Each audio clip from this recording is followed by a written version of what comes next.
Hello යාළුවනේ සුබ දවසක් සියලුම දෙනාට. අදත් මම මේ දවස්වල ගොඩක් කතා බහලක් වෙච්ච මේ මාතෘකාවක් ගැන කතා කරන්න තමයි වීඩියෝ එක කරන්නේ. අපි වීඩියෝ එක කරන කලින් මෙන්න මේ වීඩියෝ ක්ලිප් එක පොඩ්ඩක් බලලා ඉමු.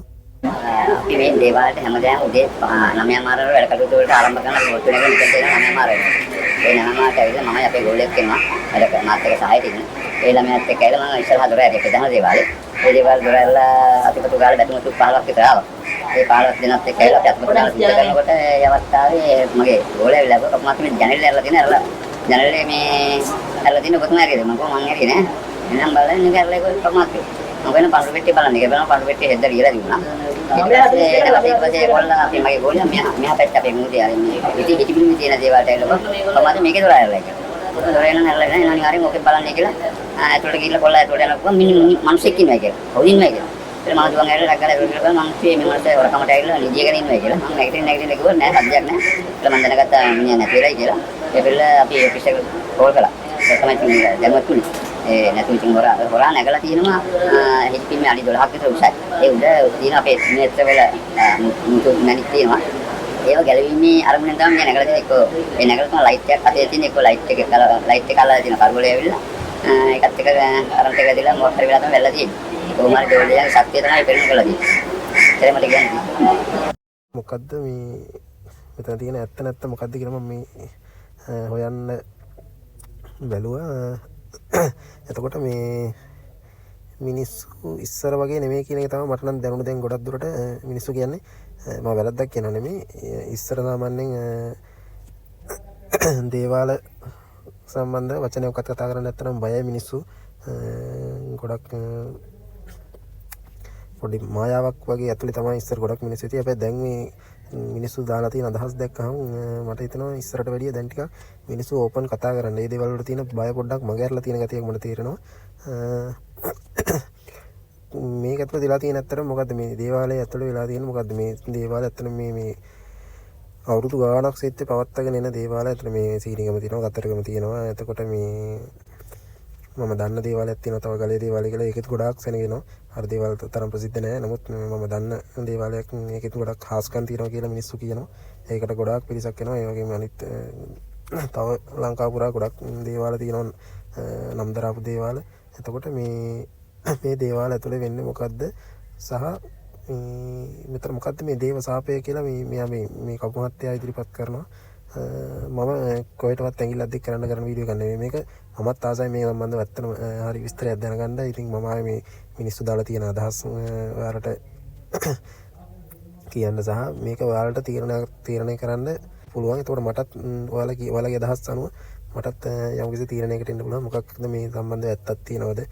මොකද්ද මේක ඇතුළේ වෙලා තියෙන දේ කියන දේ සම්බන්ධව. එතකොට මම මේ වීඩියෝ කමෙන්ට් එකකුත් මම අත්තන මේ අරගත්තා මේ Facebook එකේ YouTube එකේ ගොඩක් මිනිස්සු දාලා තිනවා. මට දැනුනේ අර මම ඉස්සෙල්ලා කිව්ව විදිහට අර ඉස්සර තරම් මිනිස්සු මේ දේවල් වලට මේ දේවල් ගැන තියෙන විශ්වාසය ගොඩක් අඩු වෙලා තියෙනවා. මම ඒක වැරදි කියන්නේ අර හරි කියන්නේ යන්නේ. නමුත් පෞද්ගලිකව මමත් මේක මගේ මතයක්. පෞද්ගලිකව මමත් ගොඩක් දුරට දේවල් සම්බන්ධව ලොකු විශ්වාසයක් තියෙන මිනිස්සෙක් නෙමෙයි. ඉස්සර මිනිස්සු වගේ නෙමෙයි. දැන් මිනිස්සු ගොඩක් බය නැතුව ඕපන් කතා කරනවා ඒ සම්බන්ධව. ඇත්තටම මම මේ කමෙන්ට් එකක් අරගෙන මම කියවන්නම්. මේ නිකන් දාලා තිබුණු කමෙන්ට් එක. හාස්කම් කියලා දෙයක් නැහැ. ඌට මොකක් හරි ලෙඩක් හැදෙන්න ඇති. මොකද මැරෙන්න තැනක් නොතැනක් නැහනේ. මොඩේ විශ්වාස කරනවා හාස්කම් කියලා. එතකොට ඕපන් කතා කරේ නෑ ඉස්සර මිනිස්සු ගොඩක් බයයි ඔය වගේ දේවල් සම්බන්ධව කතා කරන්න. ඒ වගේ දේවල් වලට ගොඩක් මිනිස්සු බයයි. දැන් මේ මිනිස්සු බය නැතුව කතා කරනවා. එතකොට අපි තව කමෙන්ට් එන මෙයාගේ මූණේ හැටි. දේව කරුණාව මූණෙන් බේරෙනවා. එතකොට මේ කපු මහත්තයා ගැන තමයි කියලා තියෙන්නේ. මිනි මරුම කරන් දාපු එක අල්ලන්න ඕනේ. This is a murder. එයා මර්ඩර් එකක් කියලා තමයි කියලා තියෙන්නේ. අපි තව කමෙන්ට් එන කපුවගේ දේහධාරී ශරීර ලක්ෂණ නිසා ආස හිතෙනවා. දෙවල පුදන්න යන්න. යම පල්ලෙක් වගේ. මුගේ හෝ ගෝලයාගේ හෝ දෙන්නගෙම වැඩක්. ඇත්තටම ලොකු තර්ජනයක් වගේ කමෙන්ට් එකක්. තවත් කමෙන්ට් එකක් තියෙනවා අනිවා කරන්ට් එක දාලා කියලා. එතකොට තව කමෙන්ට් තියෙනවා මාකටිං මෙහෙමත් කරන්න පුළුවනි. ඒක මාකටිං උනත් කරන්න පුළුවන් කියලා තමයි එයා කියන්නේ. මේ නිකන් දැන් මිනිස්සුන්ගේ මතය. ඉතින් මිනිස්සු ඕපන් කතා කරනවා මේ දේවල්. ඉතින් මටත් ඒ දේවල් ගොඩක් බැලුවා. ඒ නිසා තමයි මේ වීඩියෝ එකක් විදිහට මේ ටික දාන්නේ. ඉතින් මිනිස්සුන්ගේ මතය මේ සම්බන්ධව තියෙන මතය මිනිස්සුන්ගේ. හාස්කම් වුණා නම් සතුටුයි. ඒත් පරීක්ෂණ වලින් මොකක් හේතු වේවිද බලමු. අතන මම කමෙන්ට් එක හදලා කිව්වේ අතන යදාලා තියෙන අකුරු පොඩ්ඩක් මේ වෙලා තියෙනවා. නමුත් යදාලා තියෙන අදහස දැන් මම කිව්ව එක තමයි.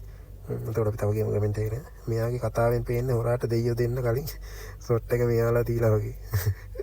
ඉතින් ඔක තමයි තියෙන තත්ත්වය. මිනිස්සු ඉස්සරට වැඩි නිකන් හරි අමුතු ඉතින් හැමදේම නිකන් ආතල් එකට අරගෙන ඉඳලා ඒකේ වැරද්දකුත් නැහැ. අතර ඕනට වැඩි මේ දේවල් හිතන්න දෙයක්වත් නැහැ.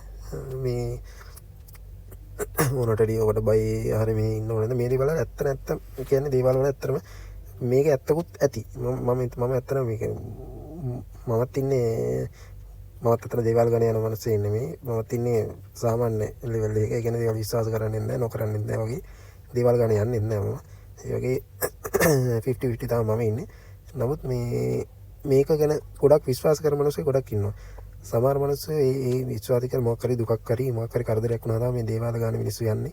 එතකොට ඒ වගේ තැන් වලට ගියාම එයාලගේ මූඩ් එක එයාලගේ ඉන්න ඒ වෙලාවේ ඉන්න මේ කනුව එයාලා දේවල් දෙවියන්ගෙන් ඉල්ලන්නේ අවංකවම අදවතින්ම කරන්නේ දේවල්. ඉතින් ඒ අනුව සමහරට ඒ දේවල් වලට ගියාම ඉතින් එයාලා මොකක් හරි දෙයක් ඉල්ලලා ඒ වෙනුවෙන් කැප වෙනවා. ඒ කියන්නේ අපි හිතමු දැන් මොකක් හරි විභාගයක් පාස් වෙන්න කියලා එයාලා යනවා. ඊට දේවාලයට ගිහිල්ලා වෙලා එයාලා නිකන් හිටියා කියලා දැන් දේවාලයකට ගිහිල්ලා අපි කියමු සූර්යයක් දානවා. මේ විශිෂ්ටත්ව පාස් වෙන කියලා ළමයිට විශිෂ්ටත්ව පාස් වෙන්න කියලා සූර්යයක් දැම්ම කියලා සූර්යයක් දාලා පාඩම් නොකර හිටියා කියලා ඒ ළමයා කවදාවත් පාස් වෙන්න මේ ලංකාවේ නෙමෙයි කොහෙද තියෙන මොන දේවාලයකට ගියත්. ඒකින්ද ඒ ළමයා එහෙම දාලා තව ඒ ළමයාට ආත්ම ශක්තියක් හදනවා හිතවල. ඒ අනුව ඒ ළමයා හොඳට ඒ දේ කරා නම් පාඩම් කරා නම් ඒක ගැන දේවාලේ අරගෙන හිතලා හරි පාඩම් කරා හොඳට කරා නම් ඒ ළමයා පාස් වෙනවා. ඒක පාස් වෙන්නේ මම හිතන්නේ මේ දෙවියෝ දුන්න බලයක් කියලා මම හිතන්නේ. නමුත් අර විදිහට ඒ විශ්වාස කරන මිනිස්සුયો ඒ අනුව හැසිරෙනවා. ඒ දේවල් විශ්වාස කරන මිනිස්සු ඒ දේවල්ට තියෙන බයටත් එක්ක මේ ඒ දේවල් වලට අනුව හැසිරෙනවා. ඒක දේවල් විශ්වාස නොකරන මිනිස්සුયો ඒ දේවල් විශ්වාස කරන්නේ නැහැ කියන්නේ ඉතින් ඒවට අනුව හැසිරෙන්නේ නැහැ නේ. එතකොට විශ්වාස කරන මිනිස්සයාටත් දෙයක් සාර්ථක වෙන්න තියෙන ප්‍රතිශතයම තමයි අර දේවල් විශ්වාස කරන මිනිස්සයාටත් තියෙන්නේ කියලා තමයි මම විශ්වාස කරන්නේ. එතකොට මම දේවල් ගැනම කතා කරන්න නෙමෙයි වීඩියෝ කරේ. මම මිනිස්සුන්ගේ තියෙන මතය දැනගන්නත් එක මටත් දැනගන්නත් එක තමයි මම මේ වීඩියෝ කරේ. ඇත්තටම ගොඩක් ස්තුතියි. මම මේ කමෙන්ට් එක මම ගොඩක් බැලුවා කියවලා බැලුවා. මේ ටීවී වල යන නිවුස් අරමියත් ගොඩක් බැලුවා. මිනිස්සුන්ගේ අදහස් ගොඩක් බැලුවා. අතර මෙතන මොකක්ද තියෙන කියලා අපි ඉස්සරහට බලන් ඉන්නේ. මේක අතර පරීක්ෂණ කරයි මම මේ ඉදිරියට මරණ පරීක්ෂණය අපි බලමු මෙතන මොකක්ද සිද්ධ වෙලා තියෙන්නේ කියලා. අතන මේක දේව සාපයක්ද කියන එක අපි බලමු. බොහොම ස්තුතියි සියලුම දෙනාට. මම තවත් ලස්සන වීඩියෝ එකකින් ඔයාලා හමුවට එන්නම්.